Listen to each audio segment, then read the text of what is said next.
Welcome to the Internet History Podcast. I'm your host, Brian McCullough. Longtime listeners of this show will know it's been a bit of an obsession of mine to give proper historical due to the pioneering work that Time Warner did on the early web. That's why I'm absolutely delighted that today we'll be talking with Paul Sagan. Paul has had a long and illustrious career, and for our purposes, that includes stints working on the Full Service Network, that interactive TV initiative in Orlando, Florida, that we've mentioned several times in the past, as well as being a key member of the team that developed Pathfinder, one of the very first professionally produced content sites on the World Wide Web. Paul was also heavily involved in the development of another company that we've mentioned previously, Akamai Technologies, where he served as Chief Operating Officer, CEO, and Director. Today, Paul is Executive in Residence at General Catalyst Partners. And a couple times in this episode, we mention another oral history project that Paul has been an integral part of, and that is Digital Riptide, which collects interviews about how journalism and digital technology have evolved over the past 25 years. If you're interested, I recommend that you go find out more about that project at digitalriptide.org. In the meantime, please enjoy this exceptional conversation with web pioneer Paul Sagan. Paul Sagan, thanks for coming on the Internet History Podcast. It's a pleasure to be here. Thank you. So, just to go into your background a little bit, I know you're trained as a journalist, but also I believe you came from a newspaper family, is that right? That's right. I grew up in Chicago, and my father was, and actually still in his 80s, is in the newspaper business. So I grew up as a traditional print reporter, worked in the business actually as a kid, worked in every department except the press room. So I understood the ins and outs of the newspaper business and fell in love with journalism as a result. And correct me if I'm wrong, but I believe you might have been the youngest news editor ever at CBS News when you moved into television journalism? I think I became the youngest news director at one of the owned and operated stations. So after I graduated from Northwestern with a degree in journalism from Medill, I went to work full-time at WCBS-TV, which was is the owned and operated station in New York. And when I was 28, I became news director, and I think I was the youngest news director to owned and operated station, at least back then. And were you also involved in the launch of New York One? I was. After I left CBS, I went to Time Warner and joined the cable division to do cable news programming, and that was before Time Warner, way before the AOL merger, of course, but also before they owned Turner, so they didn't even own CNN, and there wasn't a lot of actual original cable programming outside of HBO at Time Warner or Time Warner Cable. And they asked me to start regional news channels, and the first one was New York One in New York City. Big fan of that channel. It's still excellent to this day. It was one of the best jobs I ever had. How do you get involved with the Full Service Network project? I don't know if this is skipping ahead a little bit, but how do you get involved with the FSN project? Well, so what was going on at the time was when I joined, Time and Warner had just merged to form Time Warner. And there was an argument made by the architects of that deal of synergy among the divisions, because the divisions, Time Warner, at that point had the number one or two entertainment or information companies in almost every category, number one studio, TV production, magazines, on and on. And the theory that they had put forth to shareholders was put these things together and the divisions would work magic together and you'd get an even more successful business. That turned out not to be a true model, and it really struggled. But one of the efforts at the time was something called the full service network. And interestingly, it was a vision of what broadband web became and broadband internet. But the idea was using the cable system, you would provide interactive services to the home. So the things that we take for granted today, online shopping, start and stop a movie digitally based on a catalog of your interests, play a multiplayer game across houses, not just two people sitting next to each other. All those things actually were done in a very rudimentary way on what was called the full service network, which was a Time Warner-owned cable system in Orlando, Florida, in the suburbs, Maitland, Florida, outside of Orlando. And about 5,000 homes had, for a very brief time, a glimpse of the future, but it was on a proprietary platform and closed outside of those homes, not the open internet that we now think of. Well, and also we should point out that the delivery mechanism is the television primarily. It's not necessarily tablets or computers even. It was more the vision of what was called then the information superhighway, right? That's right, but that is what the web became. Mm-hmm. There were no tablets then, so it wasn't that they were left out. There were no smartphones. They hadn't been invented. In fact, the technology wasn't ready to do it. So the biggest and highest quality screen was the TV screen. So it had a kind of a kludgy interface using a remote, not a keyboard, and it was not a PC. But effectively what you got was a SGI workstation disguised as a cable TV box in your living room, and it allowed you in a crude way to get on-demand video from news and information to movies and other forms of entertainment and on and on. And the synergy that was trying to be created was the reason that I and others got involved. I was actually in the magazine division at that point doing online work at Time Inc. And the idea was Time Inc. would supply the news and information content to the full service network, and every division was participating.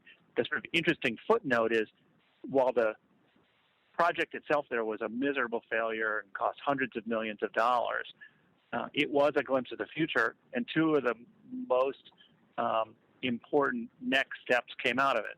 Really, the broadband, cable-based consumer access always-on service was a direct outgrowth of our experience there. It turned into Roadrunner, which became the first broadband consumer connection to the internet, always-on connection, and TiVo was invented there as well as by one of the other teams. So it was a crazy idea, and it was proprietary, so it didn't scale for that and other reasons, but it really helped jumpstart some of the things that today we take for granted, like the DVR and a broadband always-on connection, which was a precursor to a mobile and always available connection.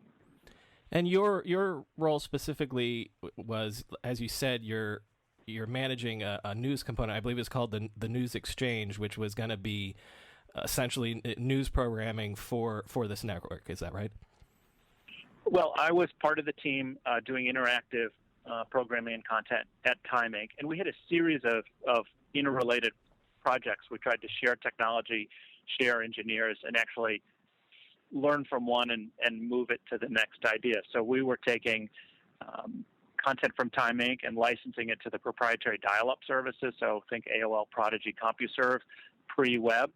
We were also launching Pathfinder, which was really the first web portal, and we were working on the full service network. So this sort of small group was involved in a series of interactive news and information experiments on behalf of the company. If you'll forgive me for asking a bit of a cliched question, but it's sort of relevant for going into the Pathfinder story. Do you have any recollection about, first learning about the web, first hearing about the web, and first starting to think that maybe the web is the thing that's going to be big? Yeah, actually, I remember my come here, Dr. Watson moment. Very exactly. So we were, at that point, still content from the Time Inc. magazines, which were, dominant media organizations at the time. Today, it's probably hard for people to understand the reach and editorial, political, and really economic power of Time Magazine, Fortune Magazine, Money Magazine, People Magazine, Sports Illustrated, and on under one house. if you will. And we were licensing that content to these dial-up services that were proprietary. AOL, not like you think of AOL today, Prodigy, which people don't even remember, or CompuServe. But the only way you got online was to subscribe to a proprietary service, have a dial-up modem, and dial in. And these services were charging initially by airtime or dial-up time by the minute. So they needed more reasons to keep their subscribers dialed in, and they thought refreshed content would get people coming back. So they paid us and others who had mostly text content a lot of money to license our content. And we were doing that. And it was interesting, but it was very frustrating because we no longer had really control over the formatting, the look and feel, or direct connection with our customers. So we understood the power of online because it was immediate, but there was this frustration. And then we started to hear about this idea of the web emerging, first coming out of the University of Illinois. And I remember one of the sort of techie editors at Entertainment Weekly, which is a magazine which was very powerful and big at the time, barely thought of today probably by most of your listeners. And he said, you have to come see something. And we went over to his windowless office in one of the buildings in Midtown Manhattan, and he had Mosaic up and running. And I remember going in, and it was incredibly slow because it was a dial-up connection, and he connected to some academic website and went to a couple of links that was, barely had text on the screen. But the few of us in the room realized immediately that was it. That was going to be the future. We were going to go from these proprietary and very kludgy platforms to this open experience where suddenly if you were a writer or a publisher or anyone in media, you could reach anyone, anywhere, anytime in the world. And it was really an eye-opening or maybe a mind-exploding moment. And that would have been in the early 90s. So the Pathfinder project, is it originally conceived as maybe a Time Warner version of an AOL or something like that, or was it always from the beginning going to be a web project? It was going to be a web project from the beginning. Now, we were trying to figure out different distribution models. How would you get people to come to it regularly? How would you build an audience? We believed there was a lot of brand value in the Time Inc. brands, and that we, in fact, could and did promote by the standards of then very large online audiences to come to Pathfinder as a site. It was not envisioned as a closed network or a dial-up service. We certainly looked at that model and toyed around with it, but the main idea was this would be a open to anyone who could get on the internet and had a web browser experience. And the money to start Pathfinder, is it true that originally came from the full service network project budget? Like they just moved money over to try this new thing? No, that's not how I remember it. We had a budget for interactive experimentation at Time Inc., but a lot of our money actually came from what we were being paid to license our content to those dial-up proprietary services. So a lot of what helped us build this interactive group was that money we got from licensing content outside. And then the video project we did for the full service network was essentially additional funding. So the Pathfinder project is led by Walter Isaacs, and can you tell me some of the other key people that were involved in the launch? Oh, that goes back a long way. But Walter was the editor of New Media. I was working with Walter. Oliver Knowlton was, I believe, our first head of technology. There were several editors. Each of the magazines assigned somebody to their, if you will, category. Was the first head of ad sales. Bruce Judson was the first general manager of that group. And the staff built up from there. We hired engineers, we hired some designers, tried to piggyback on a lot of the effort that each of the magazines had in this effort to license some of our content to the proprietary services. A story was a story. You could post it in several places. And so we were doing that to try to figure out what was the best path forward, what might actually build a new kind of business. Uh, Pathfinder launches, I believe, in October of 1994, so that's a full year before the Netscape IPO. I believe it's the same month that Hotwired launches. So this is really really early days in terms of any sort of media on the or professional. That's right. I don't remember which site went live first. I think Hotwired had a banner ad a day before Pathfinder did, but essentially we were all out trying to figure this out at almost the same moment. Mm-hmm. So the question I always like to ask, especially for these sites that we can't even maybe see on the Wayback Machine anymore, is if you recall, if I were a browser and I came to Pathfinder on the day of its launch, what would I have seen and what sort of content would I have been able to access? So it's been a little while since I've looked, but many of the iterations of the homepage of Pathfinder are on the Wayback Machine, so you can go find quite a few of those pages. You would have seen a very crude newsstand model, some headlines as text links, and the logos of the magazines primarily, because they were very, very powerful brands. Still are today, but much more so back then. And so you could have clicked on Life magazine, Time magazine, Sports Illustrated, Money magazine, and you would have gone to a set of content very concurrent with those brands by category. And then you would have also found weather content under a weather link and some of the stuff that today you would think of as almost a commodity kind of content. There was a stock quotes link that would have given you stock quotes like you would see routinely today on your phone. So there was a assortment of buttons, and if you clicked, you went to another page that would have been around that form of content. And the content from these different verticals, like say from Sports Illustrated or whatever, is it repurposed from the offline media, or is there original content being created originally for Pathfinder? How's the content work at the beginning? So there was both. Of course, we were trying to repurpose what we had, and it was more longer in depth. It's what you would have seen in the magazines. But we understood and already understood from the experience in the serving of content to the proprietary dial-up services that you had to have fresh content. People wanted, the freshest news, the newest stuff. And so we were building a newsroom for Pathfinder. Many of the magazines started to create online newsrooms, and they were creating original content and posting stuff on a regular basis, because waiting for the weekly or fortnightly cycle was not sufficient, wasn't fresh enough. So very quickly we realized there was a new demand on us, which was to create new and fresh content.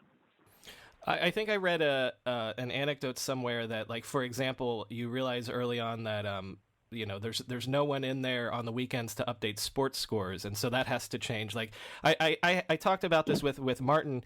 I'm curious about the idea of the moment when things change to realizing that on the web it has to be almost a 24/7 news cycle. Do you remember Pathfinder discovering that? I think we had a number of sort of eureka moments like that.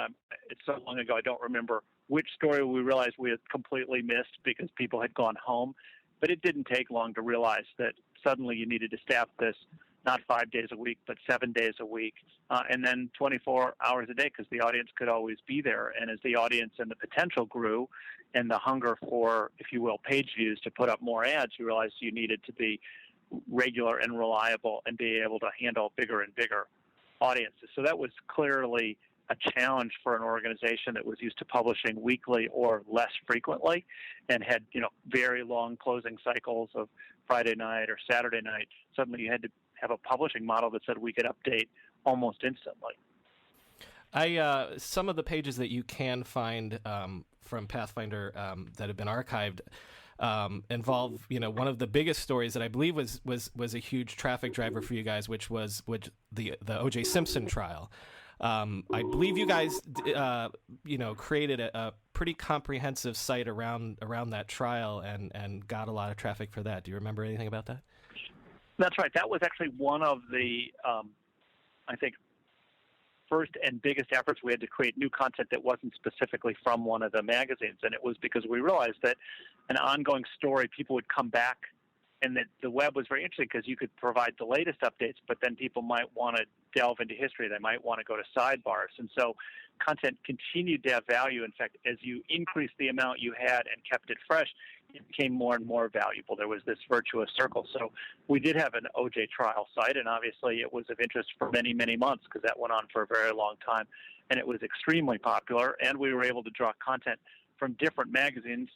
Time was covering it differently than People, and you could draw that in and then write some of our own original content. And the OJ site, now that you mentioned it, was one of those earliest and very successful efforts.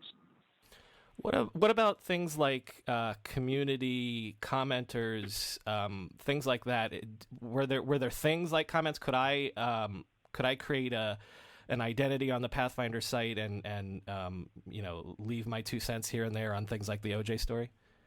So it's interesting, and we did start to recognize pretty early on in our experience with the online services like AOL also taught us that community was important. We've been involved in chats and message boards in those places, and saw that people wanted to come when editors were there live, and then they wanted to interact with each other. And it turned out that wound up being one of the most important things, and one of the things that was most challenging for a place that wasn't a dial-up service with subscribers. There was no identity like you got having an AOL email address or even a CompuServe email address, which back then were numbers. They weren't even your names. They were really very kludgy and hard for people to recognize. So as I recall, people could leave comments, and there were message boards, and we did live chats with editors, effectively real-time communication, and we would schedule them, and people would come, and those were important. But there was no individual Pathfinder identity. We did experiment with giving people email addresses there, and that was probably a good idea, but way before its time, and we were unable to execute that really at scale or get people to want to have that as their identity. And you, was there any sort of like editorial or cultural discomfort with this idea of playing with community? Was it a sort of thing where people like even the journalists themselves or the editors especially would have to get used to this idea of the audience isn't just being delivered to, the audience can talk back and interact, that sort of thing? Interesting. I think people were very open to that because a letters to the editor page was always a very popular item in newspapers and our own magazine. So I think editors were open to that. And the discourse, even though people were a little more anonymous in some ways than today, so if you think of no privacy and no anonymity on Facebook, back then AOL email addresses were pretty anonymous. And so in fact, there was less clarity of who was speaking, but it wasn't nearly as snarky or as nasty as some of the things that happen today in the blogosphere or the Twitterverse, which are incredibly cruel and instantaneous. So in some ways the discourse wasn't as negative, and so I think it wasn't as controversial. What actually was a trigger, kind of an aha moment for me on the side of this may not work well in a big company, was an editorial experience, however. So you asked me a little earlier whether we started to have to create or want to create original content to augment the weekly or less frequent material for the magazines, and we did. And I remember very specifically we had a online People magazine staff, and one day they covered a story, and I did a photo essay on the opening of what was supposed to be a new chain of restaurants, didn't succeed. It was going to be based on supermodels. So think Hard Rock Cafe or right. Planet Hollywood or something like that. So it could be supermodels, and they had an opening in Rockefeller Center of, I guess, what was the first restaurant, and we went out and covered it under the People Online brand, and did a little essay that I would say was a little tongue-in-cheek. It wasn't inappropriate. The photos were not obscene. There was nothing really bad in it at all. But I almost immediately from when it went up got a call from the publisher of the magazine, who is really, really angry because she thought it would offend her advertisers because it was a little bit racier and a little bit more tongue-in-cheek than they would ever do in the magazine, and how dare we do this under their brand. And, I first said, sorry, I didn't read it that way. It's done by people who sat in, her floor in her magazine. it really pointed out to me that this melding of the online world and traditional brands was going to be a lot harder than it looked. And the more high profile it got, the more difficult it could be, because this was, to me, a very innocuous example of what you could do online, and where I thought it fit the brand really, really well. But it somehow was this red flag waving on the traditional side. And it was, I think, an early sign that maybe the marriage of old media and new was not going to be happy. Well, let me pick up on that a little bit more, because this notion of the voice of online media that we're familiar with today, the Gawkers, the BuzzFeeds, or whatever. One of the famous progenitors of that was Suck, which came out of Hotwired, but also on Pathfinder, I believe you guys had Netly News, which sort of was kind of like a progenitor of this sort of an idea of a snarky webzine. Can you tell me a little bit about Netly News? So that was one of the areas of original content, and it was to try to cover the emerging online world and the things that were going on. And so it was a little bit more tongue-in-cheek or a little more sarcastic. Again, it's interesting because it would look incredibly tame, I think, polite and deferential compared to what we see today, particularly in short form on the web and in places like Twitter, and kind of the clickbait headlines that we see today, and the story links, or they're really ads at the bottom of many.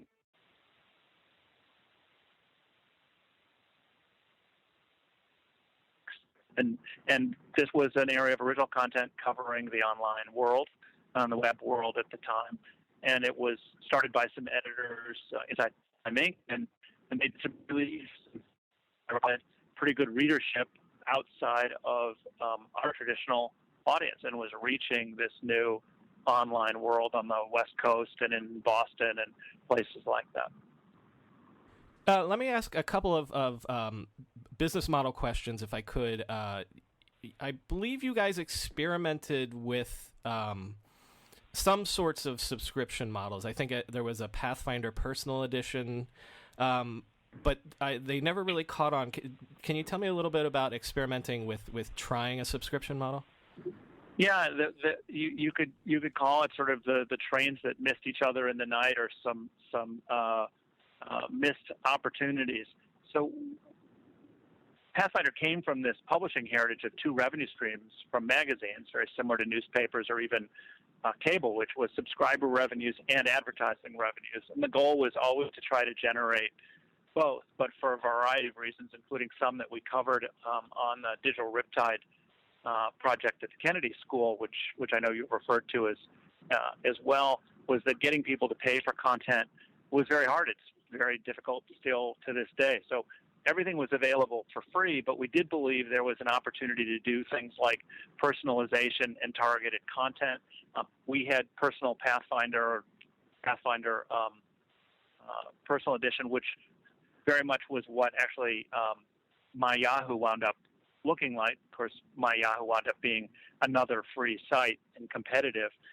We actually created that as a paid site, the Pathfinder edition, and then we cut a deal for, as I recall, $5 million to license it first to CompuServe, which at that time was in a heated battle with AOL.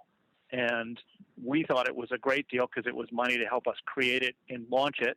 And the idea was that if you were a CompuServe subscriber, and they had millions of them, you would get this service for free as a subscriber, and we effectively had licensed it to them for this $5 million for, I don't know, the first 2 years or something. The real unfortunate thing that happened was it was right as CompuServe's model was breaking, and they sailed off a cliff. And so rather than doubling down on it and promoting it heavily, they sent us the check and never mentioned it again. And I don't think any CompuServe subscribers ever even saw that they got it. And so what would have been an interesting early effort at a subscription premium product with a built-in revenue stream and a base of people who might have liked it and said there's value in this, unfortunately was stillborn. Well, so then you have to fall back on advertising as the only viable business model. and I'm curious.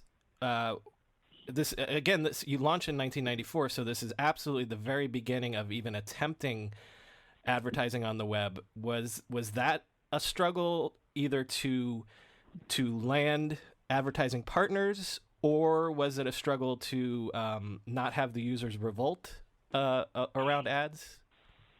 The interesting thing is, we thought both would be a struggle, and neither really was. First, there was a lot of discussion. I remember people said they'll scale the walls if we put advertising on the internet, and I'm not sure who they were that people really thought would do it, or which walls they were going to scale. It didn't happen.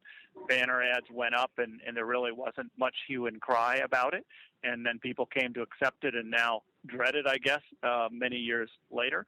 And advertisers were very interested in this new world, and very much wanted some of the inventory on a site like Pathfinder. And so starting it took a lot of discussion, but then it happened rather rapidly. Of course, I think over time what everyone found was, while it was interesting and an often substantial incremental revenue, it wasn't enough to make these standalone businesses, and certainly not businesses that are anything like the economic metrics of the old publishing models. Right. We should mention that Walter Isaacson in '96 goes back to Time Magazine, and so I believe you become the head of Time Warner New Media. So you're in charge of the Pathfinder project. Is the struggle? You're not able to show your bosses in the old world of media that you're generating any revenue. How much rope are they willing to give you guys? You know, because we would look back on it now and say there's only 20 million people in the world on the web at this point. How much of a runway did you feel like Pathfinder had to become successful? Well, it's interesting. The company was very generous. We spent millions of dollars, a trivial amount compared to the full-service network, which you mentioned, which I think probably invested several $100 million before that was stopped. So I never felt we were going to be unsupported or not allowed to invest.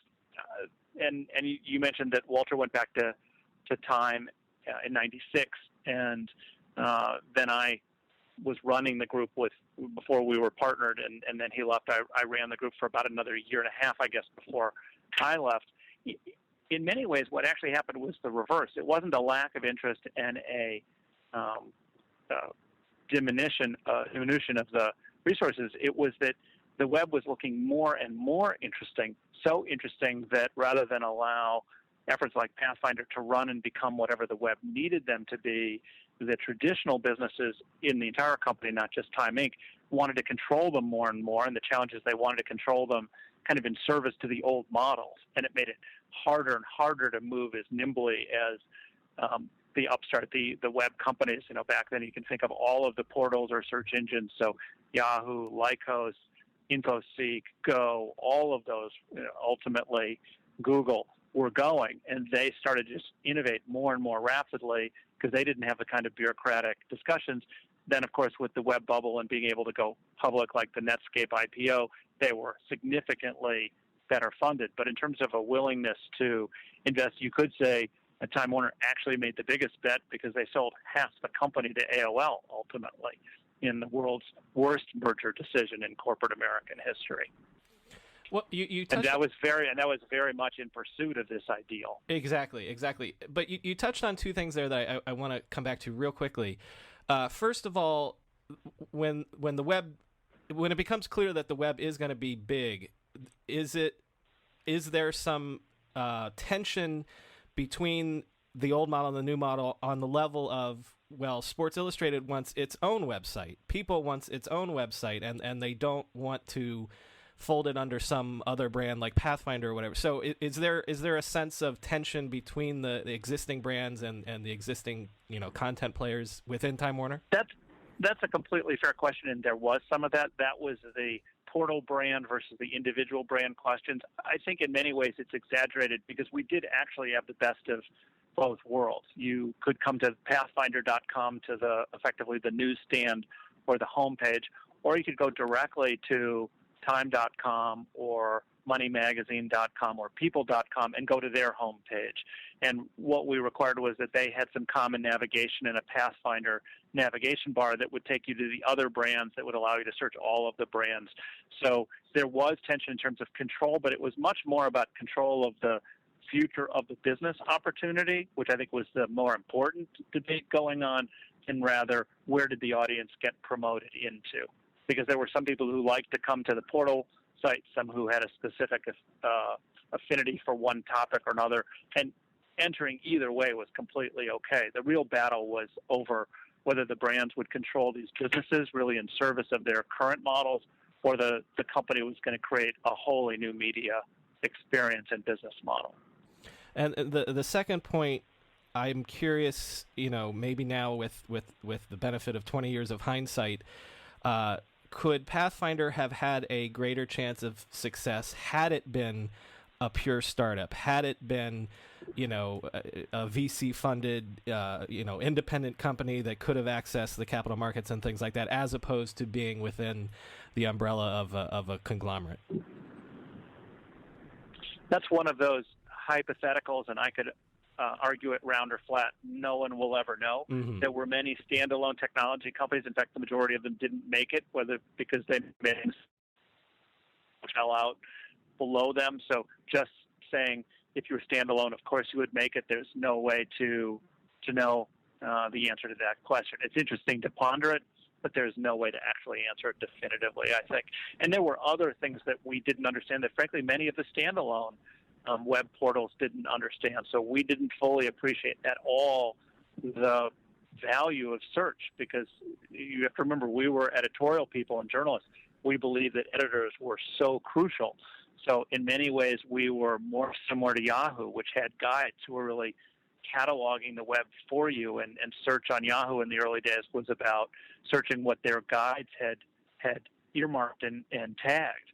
And everybody, you could argue, missed the real potential of what Google exploited of pure search and algorithmic search. So we might have been completely independent and venture-backed or public market-backed and still completely missed what was one of the most important segues as a content and editorial model in that space. Well, and also, I don't want to say that Pathfinder was not a success, because purely by being a pioneer, you guys are like you've been explaining, you guys are the first people to be sussing out these sorts of questions. And Pathfinder was a top 5 website in terms of traffic for many, many years on the early part of the web. But you leave Time Warner, I believe, in 1997, I think, and you go on a bit of a sabbatical for a while? Well, so first I would say I would agree with you. I don't think you can consider it a failure. Certainly in the long term, it didn't turn into what it might have, but most things missed. There are certain legacies of it. I would argue that without both the Pathfinder experience and the full-service network experience, Roadrunner as the first consumer broadband service wouldn't have launched, and that might have delayed the whole explosion of broadband and always-on consumer experiences. So some of the projects that came out of these groups were very successful and important. Others, I think, were in the long term less successful, but still important at the time, and accomplished a great deal. But partly from a tiny piece from the frustration of the sort of this encroaching corporate interest and misalignment between existing businesses and the new, but mostly for purely personal reasons. Being that my wife and I wanted our children to have an international experience, I left Time Warner at the end of '97 and we moved to Europe, and I consulted to the World Economic Forum for a year. That's correct. Well, time permitting, because I've kept you longer than I promised already, tell me whatever you feel like sharing about how you got involved with Akamai. Okay, so it's the summer of 1998. Broadband is still not the dominant. We're still mostly a dial-up era, but websites are still crashing. Scaling is a tremendous problem. Web congestion is becoming kind of a crisis. Tim Berners-Lee identifies this as one of the threats to the web.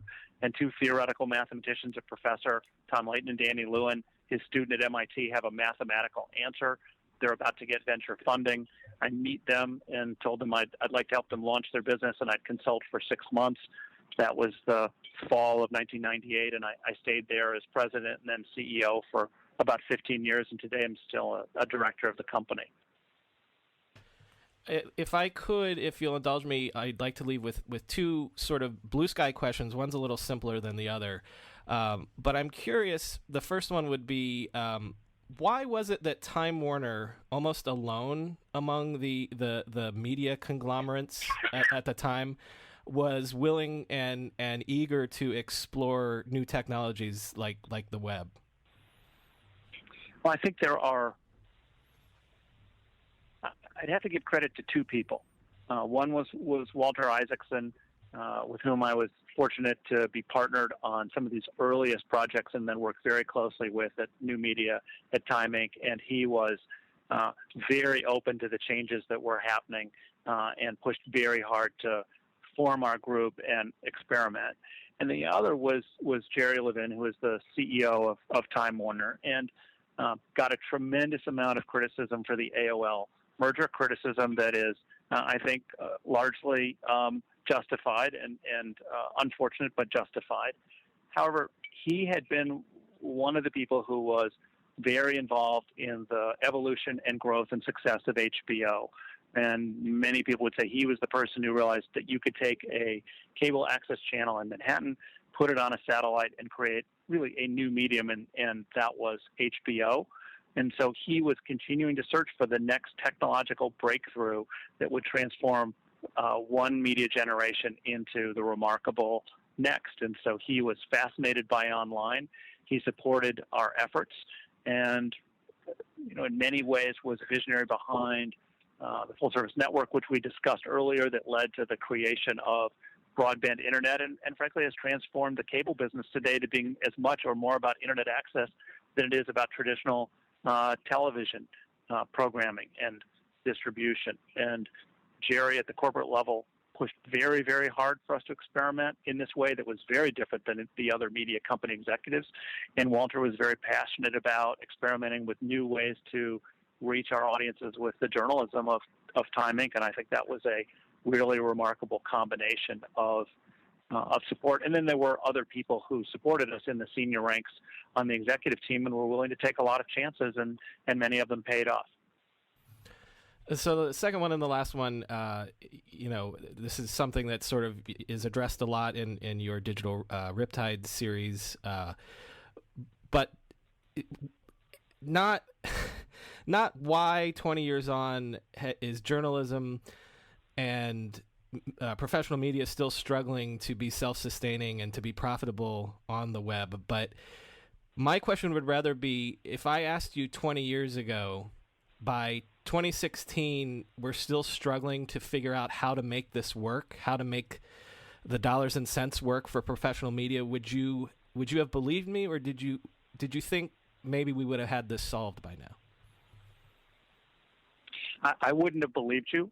We thought that this actually wasn't such a big problem, that this was going to be a great flowering of journalistic opportunities, that the ability to reach anyone in the world anytime so easily was going to be a magic moment, actually, I think, for online journalism, that it would combine the best of the old with a much freer and direct business model.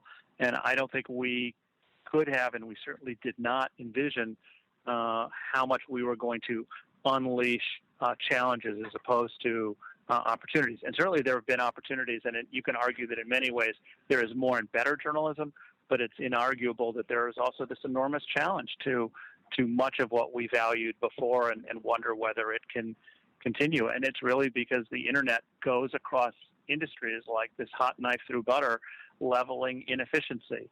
And I go back to that old expression. Somebody asked, how's your advertising spend going? And the person says, it's great, half of it's working. I just don't know which half. Well, it turned out 5% was working, and now we know which 95% was a waste. And that kind of efficiency is what the internet does best in almost any industry. And in the news business, where advertising was really a subsidy that was married to the journalism and the content creation, that's created, enormous, scary challenges for business models. Well, Paul Sagan, thank you so much for coming on the podcast and remembering what it was like to be one of the first people trying to come up with solutions to those challenges. It's been a great pleasure, great to reminisce, and thanks for including some of my memories. If this is the first time you're listening to this podcast, please subscribe to us on your podcast app of choice. There's plenty more great internet history where that came from. And if you're a longtime listener, then you know what to do to help us out. Rate and review us on iTunes. Because iTunes gives credit to reviews and ratings, and the more great reviews we get, the more people will discover us. As always, there's more info on our website, www.internethistorypodcast.com. The show's Twitter handle is @NetHistoryPod, and my personal Twitter is @BrianMCC. Thanks for listening.